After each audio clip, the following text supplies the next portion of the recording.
applies to 130 strenuous days and refers to the trip that Henry B. Plant did with some of his men attempting to get into Miami before Flagler did with his railroad. The plant system would have gone in from Tampa across the Everglades. And here's what I have to say about it. I have recently had the pleasure of reading the 1957 copy of Tequesta No. 7, published by the Historical Association of the Southern Florida. The article that interested me most is the story of the survey party that H.B. Plant sent across the Everglades from Fort Myers to Miami, March and April 1892. The party was headed by J.E. Ingram of Sanford, who was at that time president of the Southern Florida and Western, a part of the Plant Railway system, then known as the Jacksonville, Tampa, and Key West Railway. Wallace R. Moses of Sanford was also at the party and was official secretary. He kept a daily report of all the happenings from the time they were assembled at Fort Myers on the west coast until the party finally reached Miami. His diary has many additions that Mr. Ingram has made. Odds were about even among the people of Fort Myers that the Seminoles were the only ones that were hardy enough to make such a trip. It is interesting to note that the party was planned to make an average of 5 miles a day, and on that basis, the amount of provisions provided allowed for about 18 days to make the trip.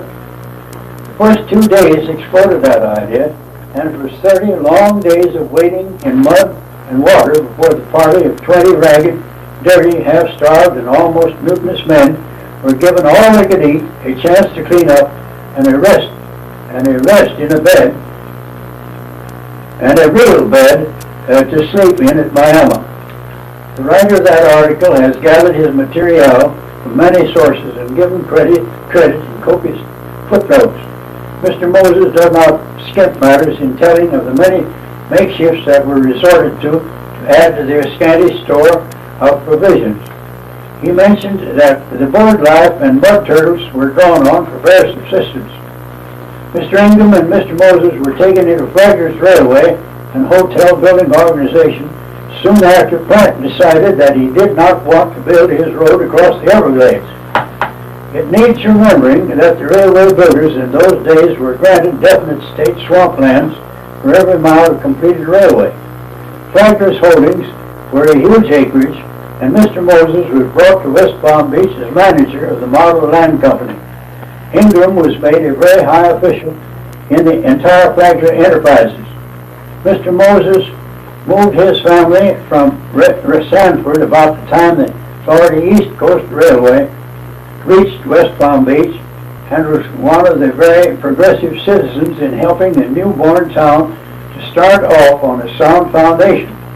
He took up the affairs of the Model Land Company and contributed in no small measure in telling of the wonderful farming opportunities of the Everglades smucklands and the wonderful crops that could be grown. All this meant an influx of settlers into the back country that has lasted to the present day. Mrs. Moses was, in the language of Rhett Butler, when he spoke of Miss Melanie in Gone with the Wind, a great lady. She was influential in organizing the first women's club and the Free West Palm Beach Library. It was my good fortune to have the rather intimate friendship of this good couple. I think that one of the closest friends that my wife had in those fast-changing days was Mrs. Clara Ann Moses. My acquaintance with Mr. Ingram was much more of an engineering status. Largely, I think, because at that time I was a licensed marine engineer, and as he had a steam yacht that cruised the full length of the inland waterway from St. Augustine to Key West, and his yacht engine was a compound vertical, he sometimes needed a little help with his steam installation. Further, Mr. Ingram was a real man's man, not a vestige of snobbery in his makeup, the sort of man that always knew how to talk the language of the person he was speaking to. As an ambassador of goodwill, he was just a shade better than excellent.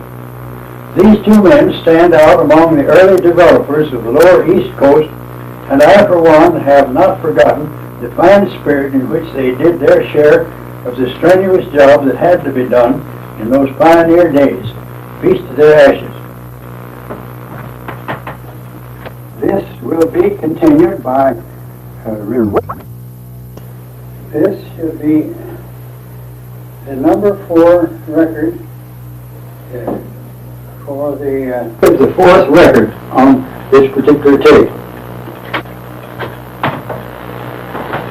I found there is an article that was printed under the heading of East Coast Memories, and also states that the Florida legislature had 2 parties, the jug and the bottle.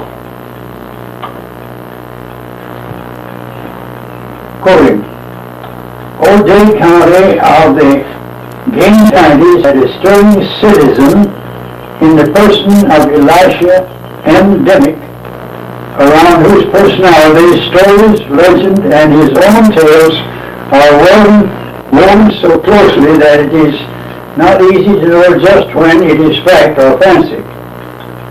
It is well to get the beginning of things when Cap, as he was universally known, and his family first came to Lake Worth, as that section now, the Palm Beaches, was then known. Their arrival was in the 1870s, and they were in an absolutely pioneer state as to having anything but the simplest kind of living, obtained chiefly from fishing and hunting, with the very simplest and crudest farming and gardening that one can imagine. Cap Dimick told of the first shack as framed from rough poles with palmetto fans used as siding and roofing, a piece of canvas as a door, windows with cheesecloth tacked over the openings, and the ground for floor until such time as the slowly growing colony began to collect timber and boards from the beach and build real houses with solid floors and glass in the windows. Lake Worth is an inland lagoon, usually with an ocean inlet to the Atlantic Ocean. When the inlet was open and the tides could freely ebb and flow, oysters did not thrive so well as they did in brackish water. There was no freshwater stream of any sort flowing into the lake that would provide this brackish condition, so the lake was a poor place for oysters. However, at Jupiter Light, there was an ideal oyster condition, with the Loxahatchee River supplying fresh water during the ebb tide and salt water at flood tide. The huge oyster shell mounds near the mouth of the river attest the fact that Indians for untold years had eaten oysters and left the shell mounds. In the days before Inland Waterway Canal was cut through from Jupiter to Lake Worth, there was a creek that flowed into the Loxahatchee River almost opposite the lighthouse that was called Lake Worth Creek, and that meandered in a swamp that headed up very close to the north end of Lake Worth, with only a short sand ridge between the two. Dimick knew of this rowboat route, and he and other settlers used it to get to Jupiter without having to take the outside route in the ocean. Now it must be remembered that these pioneers were short of money, and when shoes wore out, the men thought it no hardship to go barefoot. Cap had long been used to the barefoot way of life when he made this trip for the Swamp Creek route in a rowboat for a mess of oysters. When he arrived at the lighthouse wharf, he called on the then keeper, Captain Armour, for the loan of oyster tongs to make it easy to break the oysters from the solid bed to where they had grown. Armour, seeing that Dimick was barefooted, wanted to loan him a pair of his boots so he would not cut his feet on the sharp shells when he stepped overboard to use the tongs. Dimick did not want to borrow the boots, but as he was always noted for his good nature, and his armor kept insisting, and finally threw the boots into the boat. He gave up, rowed out to the oyster bank, pulled on the boots and stepped overboard and started towing the oysters into his boat. Everything went swimming until he happened to step on a lot of shells and saw the scars and cuts that had been made on Armour's good boots. Right then and there, those boots came off, and Dimmick finished getting his load barefooted without any scars or cuts, or so the tale is told. Cap had a formula for hunting that he used to fool the diamondback rattlesnakes. He said the rattler was a gentleman. He always gave notice with his rattle before he struck. So when he ever went deer hunting with company, he insisted on going first in line. Said if he passed the rattler, he was by it when he heard the rattle, and it might just be too bad for the next in line if Mr. Diamondback was properly coiled. As to Democrats,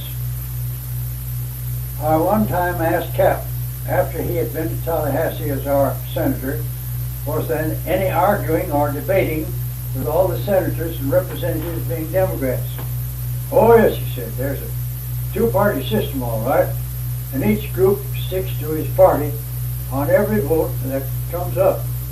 Sometimes if one or two of either group is sick or absent, the vote might go either way. When I asked what made the difference, he laughed heartily and said, one group drinks their whiskey from a jug with a red corn cob stopper, and the other side drink their whiskey from a bottle. I wonder if this good old custom might not give us more sensible laws than the 7 monkeys that go to Tallahassee now do. One of the enterprises that I was engaged in, along about the year or so after Flagler had finished the Royal Ponciana Hotel, was a building of a locomotive and the filling in of some of the swamp land that lay between the shoreline of the east side of Lake Worth Lagoon and the ocean beach itself.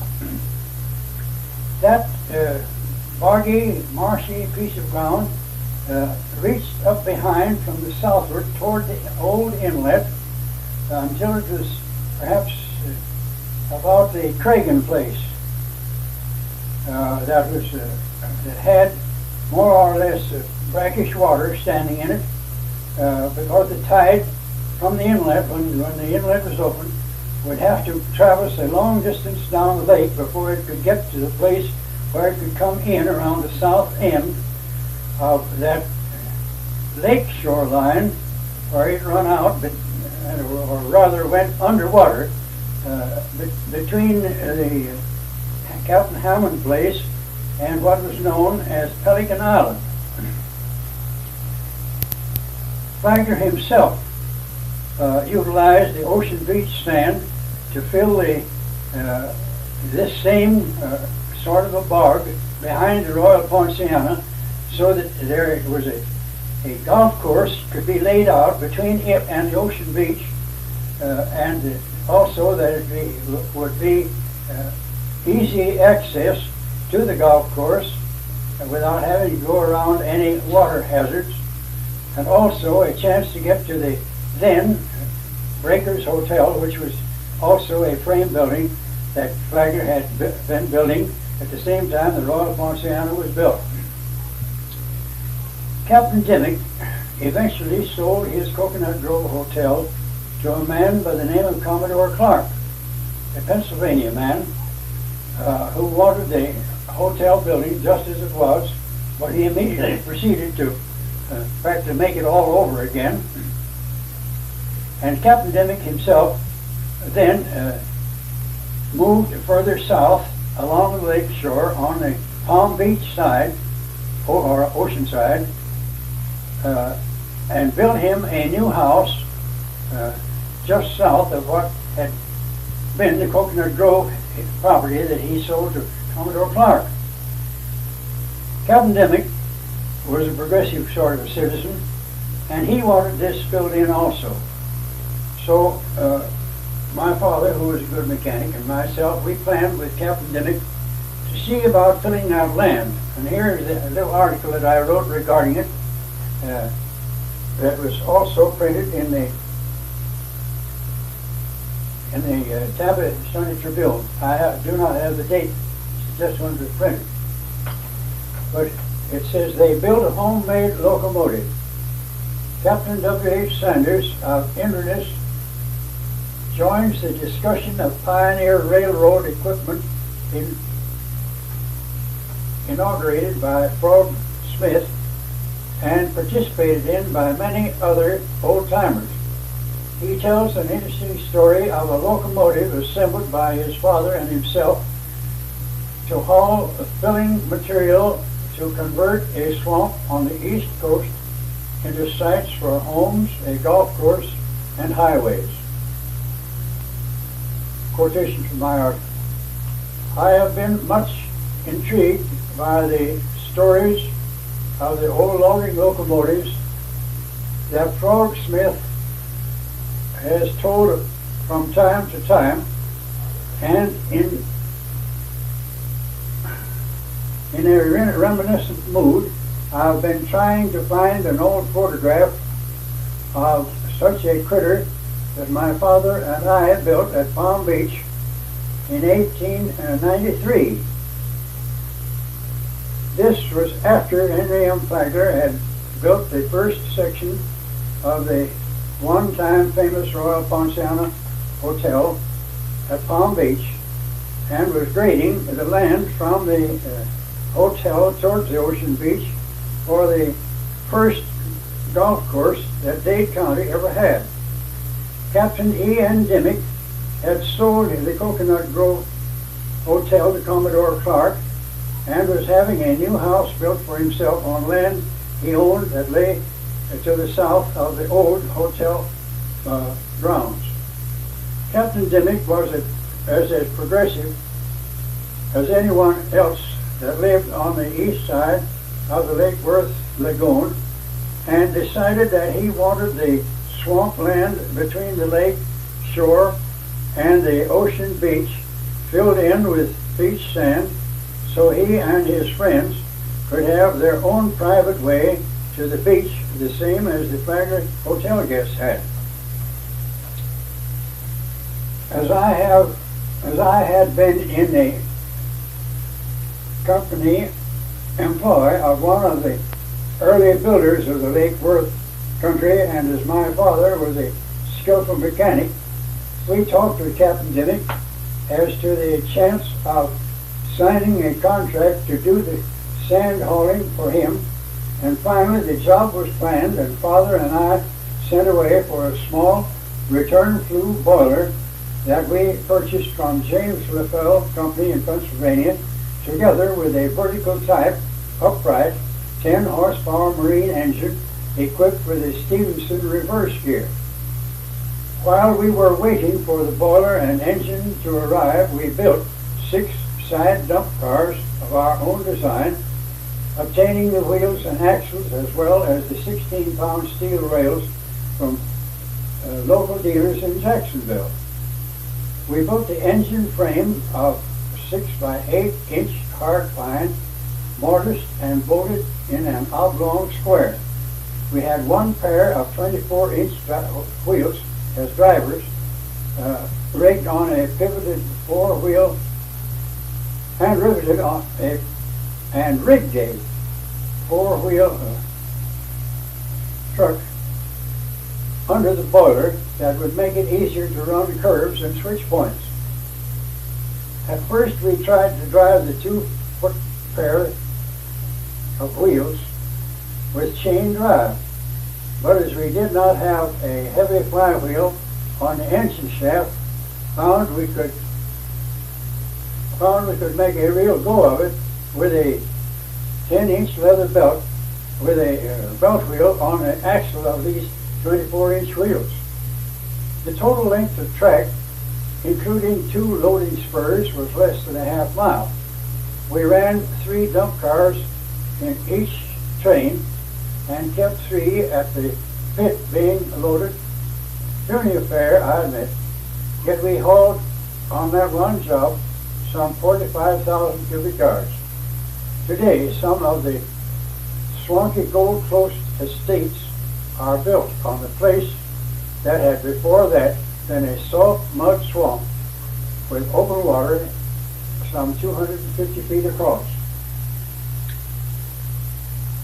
I must admit that I am unable to find that old photograph, but with a little imagination I think Frog Smith can get an idea of that little makeshift machine.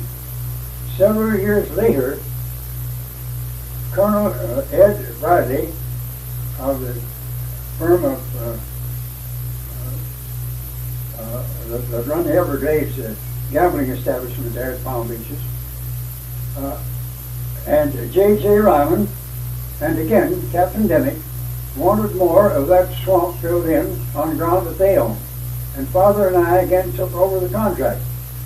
This time I went to Jones, Georgia, and bought a Porter 10-ton saddle-tacked locomotive and cars from Selma, Alabama, and worked out the 3 jobs with ordinary long-handled shovels and gangs of Negroes. That time the workmen had a ribald song about the Red Line and their best girlfriend. That outfit we had last was sold to contractors that did the grading for the Florida East Coast Railway from Miami to Homestead, and I have no idea what became of the locomotive or cars after that. It is an interesting fact that during the noon rest, while we had this locomotive and were filling the Colonel Bradley place, one of my men saw the smoke coming from the ventilator of the first Breakers Hotel that had been built on the ocean beach by Flagler, and the whistle of our little Porter locomotive was the first fire alarm that was sounded, and the fire department from West Palm Beach had to come across the lake to start fighting the fire. Also, the pumping engine at Clear Lake on the west side of West Palm Beach was the only water supply that could deliver water to the fire. The direct pressure that the engineer put on the mains blew some of the joints apart on the West Palm Beach side, and the breakers burned to the ground as a total loss. Because of that fire, Flagler at once installed a special pumping rig with water tube boilers that could be fired and be pumping in 5 minutes, that could use salt water from the lake instead of the fresh water from the lake on the west side of West Palm Beach.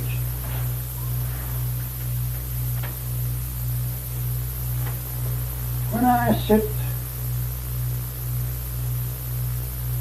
and think of the years that have passed since I first came to Florida in 1890, of the stories that were told of the first settlers along the East Coast, of the group of men and women that had begun to settle in that section nearly 20 years before my arrival, there is such a world of material that should be considered that I am almost at a loss as to where to begin. I am sure that the 2 first permanent settlers were, one a confessed pirate and the other a deserter from the Confederate Army who lived on the east side of Lake Worth Lagoon. I have been informed by other parties that this so-called deserter from the Southern Army had simply moved away from where he had been living further up the state in order to escape the draft into the Southern Army. Which is true, I do not know, but that is the story that is told, that he was a deserter, and so therefore that is the way I try to get this story oriented.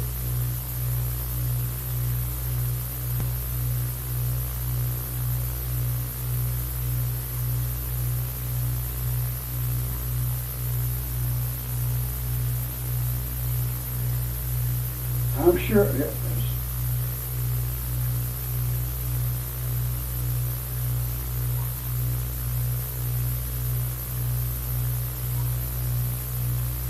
These men are living on the east side of the lake. I understand that the so-called deserter was there ahead of the so-called pirate.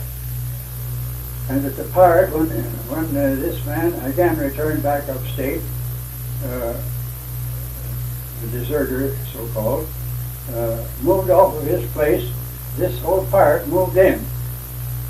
That is one side of the story. This man, Lang, the deserter so-called, lived at what was known in my day as the old Charlie Moore place, almost next door to what was the first Bethesda by the Sea Episcopal Church in the days when it was already organized and was a going concern when I first got there. Charlie Moore himself was dead when I got there, so all I know about it is the legend that has been told me.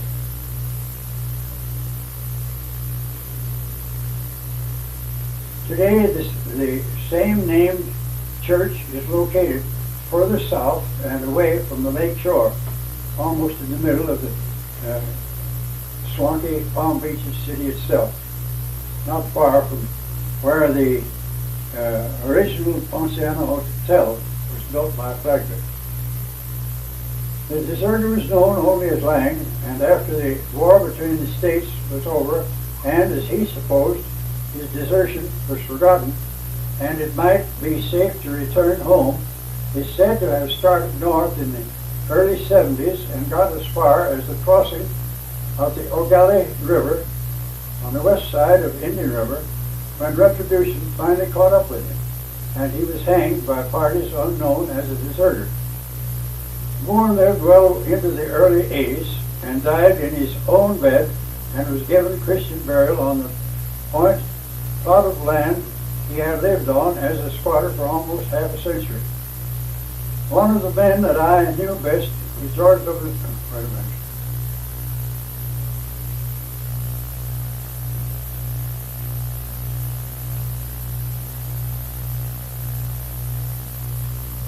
One of the men that I knew best was George W. Lanehart.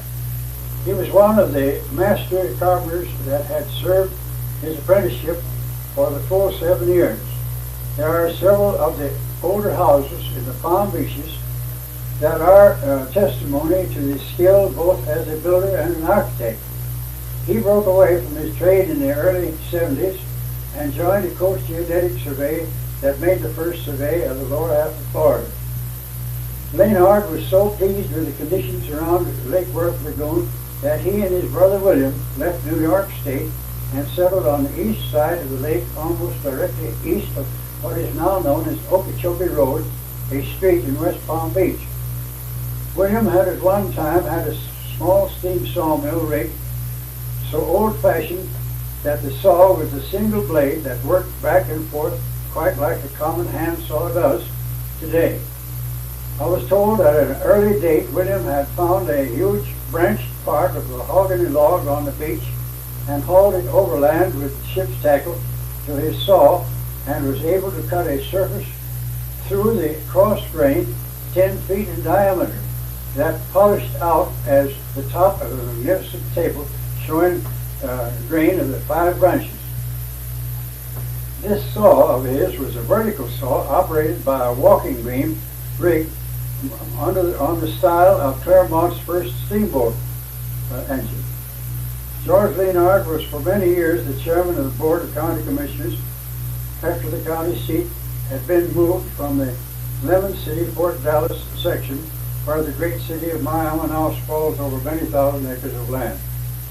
An incident in the Hayes Children campaign claims that the slim vote from Fort Dallas and Lemon City was very late in being reported nationally, and the electoral vote was so close that the returns finally put Florida in the Republican column, and Hayes was declared elected. The reasons for this delay in getting the vote from that remote place was that it was just a matter of walking the soft sandy beach to the lighthouse of Jupiter and the sailboat to Titusville, where the end of the telegraph line had just reached. Captain Elisha M. Dimmick, afterwards state senator for many years, with his own family and kinfolks from Niles, Michigan, the Gear family settled at Rochford's Point, owning quite a lake frontage in the very heart of the Palm Beaches of today. There are many stories of the early makeshift ways of living in those late 1870s and 1880s. The only way to buy and store goods was to meet a sailboat trading on Indian River from Titusville when it arrived at Jupiter Light. To get to Jupiter was a 10-mile walk on the beach, sand, or a boat trip from the Lake Worth Inlet, outside to the mouth of the Loxahatchee River. On this boat trip, it was quite the thing to be deathly seasick, both going and coming. During the later years, U.D. Hendrickson arrived and saw the need of a schooner route to Jacksonville on the ocean, which he first supplied with the Mary B., a 10-ton, two-masted schooner. He soon found that a store was needed and built one about 2 miles north of Captain Dimmick's Coconut Grove Hotel. The first post office was opened by V.O. Spencer at his home and was called Lake Worth. When Hendrickson built his store, the post office was moved there in the late 80s and continued the name well into the 20th century. When it was abandoned, the town of Lake Worth took over at the south end of the lake on the west side. The old pirate, Charlie Moore, would be lost looking for the Lake Worth post office that he knew. The roll call of those early pioneers includes the Potter family, the mother, a daughter, and 3 sons, one of them the only physician we had in the early 90s. Then in the early 90s there were many other settlers that have carried through their own children to the present day, although they themselves are dead and gone.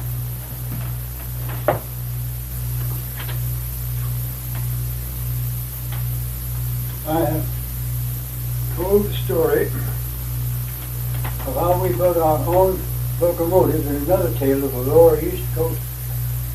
I have often wondered whether I was just a senseless fool or was just plain scared almost to death and did not realize how near I came to a violent death when my father and I were operating a small steam railway on the Palm Beach side of Lake Worth in the middle of the gay 90s.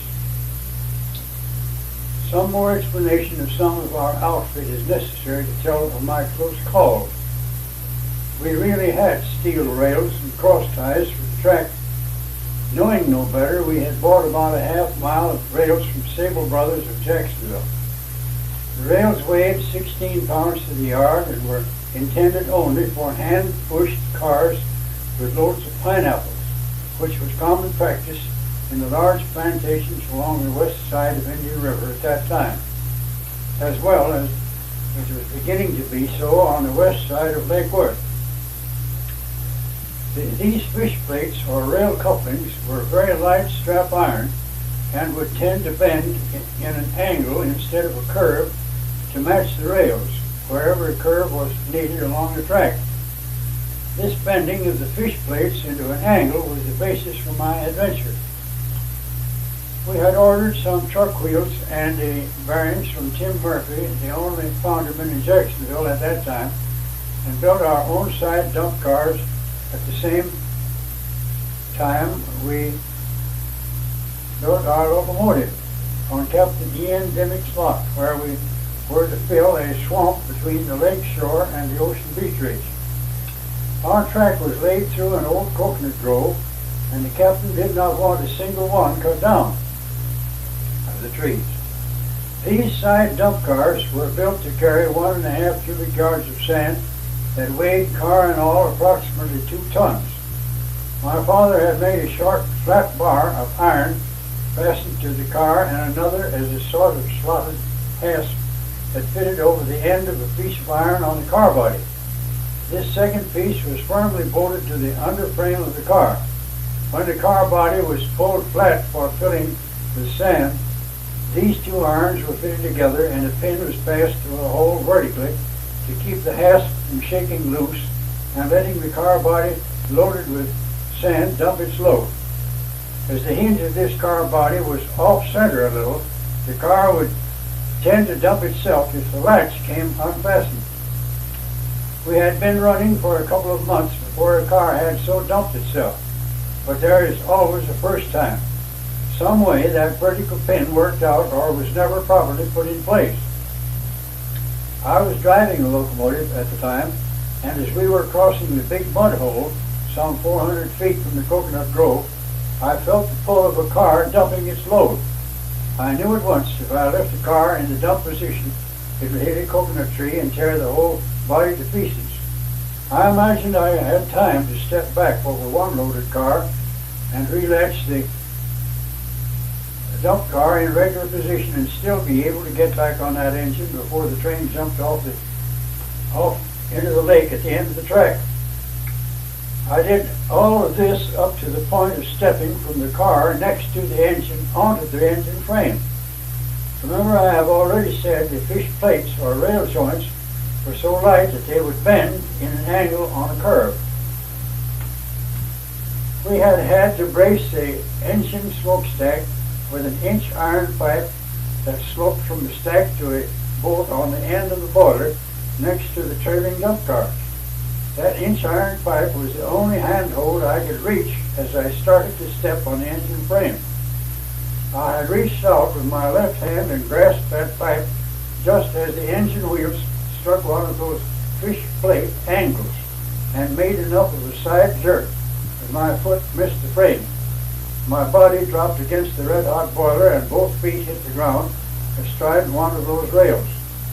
Just how I instinctively got one knee up on the engine frame and then the other, with a hole from a bolt burnt through the shirt and flesh through a rib bone, walked around the boiler to the engine, ran that trip to a perfect stop, started the pump going, threw some wood in the firebox, then stepped off of the engine on a cross tie. I will never know, but when I sat down on the end of that cross tie, I was very sick. I've often wondered just what I would have looked like if that left hand had failed and two loaded cars had traveled up my backbone. Dad was in charge of the gang when I turned sick and wanted to know what I thought how we were going to pay off running empty cars back and forth. When he understood what had happened, he immediately devised a sure fastener to prevent another mishap. Still, I must have been pretty callous or tough, as in 20 minutes I was driving the engine with a lump of axle grease smeared in that rib-burned hole on my breast.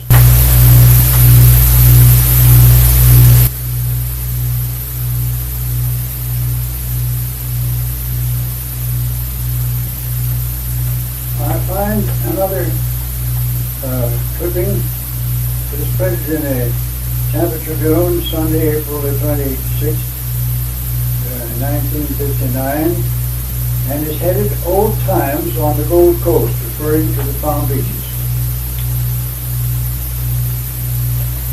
As the annual picnic of the Lake Worth Old Timers will be held May the 7th at West Palm Beach this year, and I am expecting to be present. I've been reliving in memory the way of life that those hardy souls had worked out and had to live by before the Flagler Railroad came into the Palm Beaches. The housekeepers especially had to tax their ingenuity to the nth degree to get out of the rut of sameness as to what they were able to put on the table to eat. There were no bakeries with sliced bread, loaves, sliced bread. No prepared flour for hot breads. They even had to buy flour in 100-pound half barrels and make all bakery things by main strength native orchards. There were no butcher shops for fresh meats. Sometimes the Whidden ranchers drove a cow or two to Jupiter from Fort Bassinger on the Kissimmee River and butchered it out in the woods, peddling the still warm meat at Jupiter and hauling a boatload of it over to Juneau and making a trip around the lake, peddling what they could without the benefit of any ice. To say the least, the last cuts were usually pretty high by that time. The usual meat course was either tinned corned beef or tinned roast beef, usually from the Armour packing houses in Chicago. There was also fatback, which was plain white pork with plenty of fat that came in great 500-pound boxes and was jeeringly called Cincinnati quail. Most cereals were in kegs or barrels, and during summer they usually became infested with weevils. Coffee was unroasted and unground, excepting for the 1-pound paper packages of Arbuckles. We even roasted our coffee in a skillet on a wood stove and then ground it in an old-fashioned coffee mill that a person usually held between their knees. During the tourist season, the 3 hotels that had ice shipped from Titusville by the way of the Indian River steamers to Jupiter and from there to Juneau on the Celestial Railway, and by the steamer Lake Worth the rest of the way, the ice was in 300-pound blocks and was shipped in kerosene barrels and packed with sawdust. When have you seen an old kerosene barrel? Kerosene barrel. Kerosene is now shipped in tank cars, wagons, and iron drums. These all-purpose wooden barrels have just faded away like old soldiers. The gasoline stove was a new thing and was just coming into general use about 1888, and every grocery store sold gasoline in 1 or 5-gallon cans painted red to keep from putting the gasoline in the kerosene lamp. That were the mainstay for home lighting. The gasoline was shipped in from Jacksonville in 110-gallon iron drums that had originally been filled with chemicals of many kinds that had been imported from Europe. The gasoline was siphoned out with a hose into the customer's cans, and this was usually accomplished by the operator sucking the air out of the hose. When the gasoline began flowing, he usually got a big mouthful and usually swallowed enough to make him dizzy. There were no gas stations on every corner where an electric motor pumped the gas from an underground tank and measured it, computed the price, and so forth, as we know such service today. There was a high-octane gas that could be used with an air pump to furnish gas lights for houses that had already been installed in the McCormick and the Van Barton houses. This gasoline had the trade name of 88 degrees and would vaporize easily and would make a good light with gas jet burners properly adjusted. This was a premium gasoline in those days, and the air pump run by a set of weights like the old grandfather clocks was too expensive for common folks, so most of us just bragged about these show places and were lucky to have a good kerosene lamp ourselves. Bottle-fed babies used Borden's Eagle brand sweetened condensed milk. The usual formula was so many teaspoons of that sweetened syrupy milk to so many ounces of warm water. The test for proper temperature was a few drops of the mixture dropped on the mother's bare elbow. If it seemed too hot, that baby could keep on yelling until that natural thermometer said it was okay.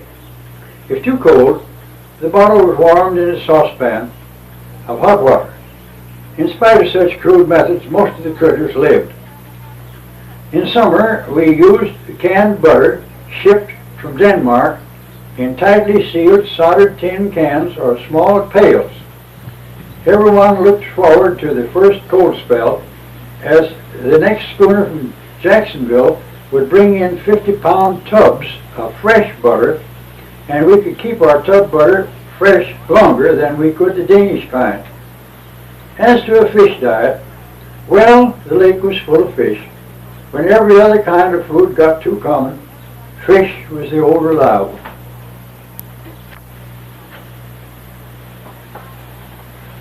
Remember the Maine was a slogan that had very personal repercussions on the lower east coast of Florida from Jupiter Light to Miami that have long lingered in my memory.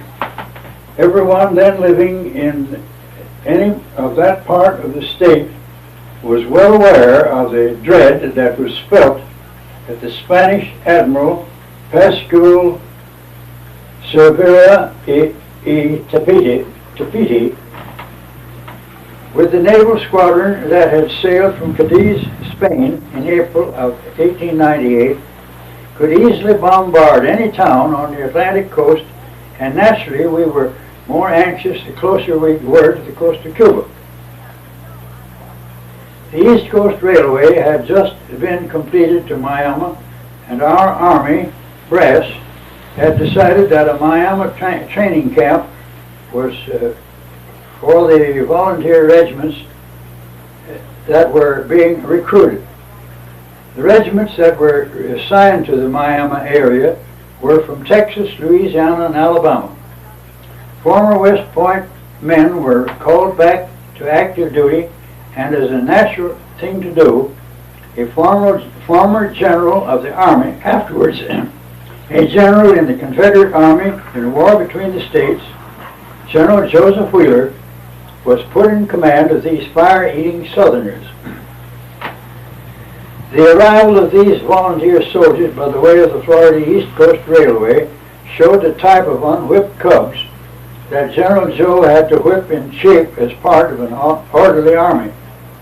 The trains were halted at West Palm Beach for a short time, and as almost the entire population were there to welcome what we all hoped were our saviors, there were many Negroes there also. It is a sad fact that these soldiers beat up and seriously injured many of these Negroes before the officers ordered the train to pull out for Miami. Word of this happening got to the Miami Negroes, and the next morning train for Jacksonville was loaded with every one of them that had the price of a ticket.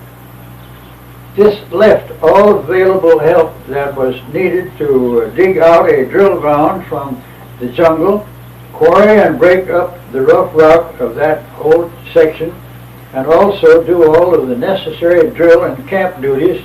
All this and much more up to the volunteers themselves.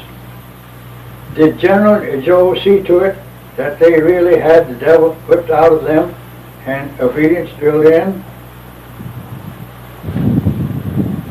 Anyone that is at all acquainted with Major General Joseph Wheeler surely knows the answer. History also tells that these soldiers gave a fine account of themselves during the Cuban campaigns. Some of the side stories of those days touch such personages as Captain, later Governor, Napoleon Bonaparte Broward, and the famous tug, Three Friends, as well as connivance on the part of the railway men and local law officers. The gun-running trips of the tug was pulled off at Palm Beach. There had been a fishing pier built out into the ocean beside the famous Breakers Hotel. This was for the use of the hotel patrons for fishing. As the pier was being built, a standard railway track had been laid all the way out to the end to make it easier to handle the material needed in its erection. That track and the pier reached out to water deep enough for the Three Friends to safely land. One night, there were two southbound locomotives on the night train from Jacksonville Strangely enough, there was an extra boxcar next to engines. One engine and that boxcar were quietly moved across Lake Worth, on past the Royal Ponciano Hotel, on past the breakers, and on out to the end of that steel pier. Curiously enough also, the Three Friends tug was snugly berthed at the end of the pier, and in less than a half hour the tug was on its way and the train on its, one going south towards Cuba and the other back north towards Jacksonville. The engineer on the Three Friends was John Dunn. He had rigged a kerosene drum in the bow of the tug with a connecting pipe to a special steam blower so rigged that a mist of atomized kerosene could be blown directly into the boiler firebox. He bragged that the added steam pressure made the Three Friends a bit faster than any of Cervera's torpedo boats. As to that, all I know about the matter is that the Three Friends was never captured. As I was a licensed marine engineer, I wanted to get into the ruckus, same as all other young hot bloods. Alas, the recruiter for the Navy asked me what I knew about the Navy, and I bragged about my engineer's ticket. He asked the name of the steamer I was then on, and does it carry government mail? I said yes, without an inkling of what I had done. His answer was, I cannot take you as you are already in government service. So collapsed my balloon of being a naval hero. As the next thing, we organized a home guard on the lake and bought our own Winchester 30-30 repeaters and never fit a battle. The mentioning of the name John Dunn reminds me that he owned a little steam outfit during the days while the lumber was being towed from Juneau on the north end of Lake Worth in the original building of the Royal Ponciano Hotel. John towed barges of material with his little tug called the Ethel to and from Juneau to the Palm Beaches. And when the Flagler Road finally came in to West Palm Beach, and that job was done with, he attempted to take his little steamer out through the lake, through Lake Worth, as the canal had not been finished at that time at the north end, going north, and he would have to go around as far as Jupiter Inlet to get back into the inland waterway, and he lost that tug aground, and it was a total wreck at the Lake Worth Inlet. Two brothers by the name of George and Ed Fowler recovered, or wrecked, if you please, his steamer, and recovered the boiler and engine and some of the piping that went with it. The boat itself was a complete loss. They built a new boat which they named the Eclipse. It was about 40 feet long and was registered as with a tonnage of 10 tons. This meant that one of the brothers needed to be a licensed engineer to operate that boat as a unit between themselves, which they did. Ed became the engineer, and George passed the test for a pilot. They kept that boat for about two years or 2 years and a half in various kinds of service on Lake Worth, and even as far south as Fort Lauderdale, in picking up not only passengers to carry during the tourist season, but also picking up vegetables and delivering them to the nearest railroad depot for shipment north during the wintertime. When the gold rush started in at Dawson on the Klondike River, both of these boys wanted to go, and they offered this little steamboat of theirs for sale, and I bought it. And of course, that meant that I myself had to pick up and pass an engineer's pass the examination as an engineer, which I did under the steamboat inspectors in Jacksonville, and I took over that boat and had a young man by the name of Carroll Houston, who had been piloting the Lake Worth somewhat, take over as pilot on the boat in the very beginning. With this boat, I picked up freight and passengers and also a mail contract, which I operated almost up to the beginning of the Spanish-American War. At the time of the Spanish-American War, I found that there was very little of anything to be done because it was all war and no tourists at all anymore. So as the Army had already sent 3 regiments of volunteers from Texas, Alabama, and Mississippi, Texas, Louisiana, and Alabama into Miami for training under Joe Wheeler, I took this steamer and went on down to Miami with the expectation of getting an excursion parties of those soldier boys on Sundays to go over to the ocean beach for bathing and beachcombing or whatever else they desired to do, because there was very little of any entertainment of any kind in Miami at that time for these youngsters, except in getting away from drill at the camps and going to the ocean beaches. Immediately after the war was over, I returned back to the Lake Worth section with the steamer and was again working, getting contracts of one kind and another, and using this boat for all sorts of work. When Dick Smith, who lived in Miami at that time, or had recently moved there at any rate, became interested in the idea of fixing up a pavilion or something of that sort on the ocean beach opposite Miami for a bathing beach and as a place where he could rent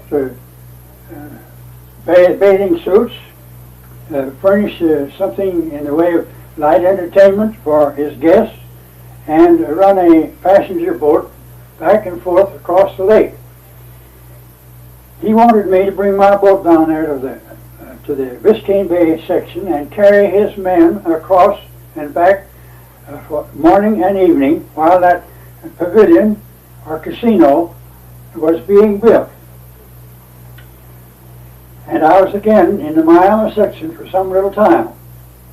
It eventuated that I stayed in the Miami section, and my family came on from Palm Beach and lived for about 2 or 3 years, just about at the end or the beginning of the 20th century, in and around the big docks where Flagler's Railroad had come in and utilized the steamship from there to Miami and Havana and so forth. This turned out in the long run that I was finally given a boat I was given a place as an engineer on a tugboat that was to be used on the overseas railway from the Homestead section of Florida to Key West. Flagler was then beginning to build what they call the overseas railway. This tug and a lot of the things that happened at that time occupied me in that section of the country until 1906. And I'll have some material that belongs in there. But meanwhile, I still have one more story about the Spanish-American War that I will proceed to read on here at this present moment. I find it headed, Jupiter Light was the battleship Landfall.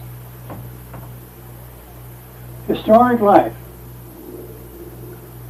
Several interesting stories cluster around the early days of Jupiter Light. It was not built during the time of the Seminole Wars and did not suffer the same fate as befell the Cape Florida Light on Virginia Key, where the Indians set fire to the bottom and marooned the lightkeeper at the top. However, there is a legend of one of the young men who was an assistant keeper during the late 1880s. I afterwards met him and got to know him very well. In fact, some of his children are still living in or near West Palm Beach.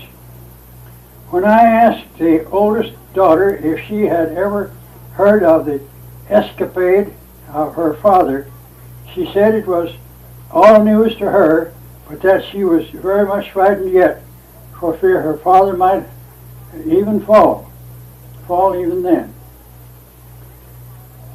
This lad was a sailor before he stopped ashore and worked at this lighthouse. As all good sailors in those days were usually on sailing vessels, it was necessary that they be very active and not afraid of high places.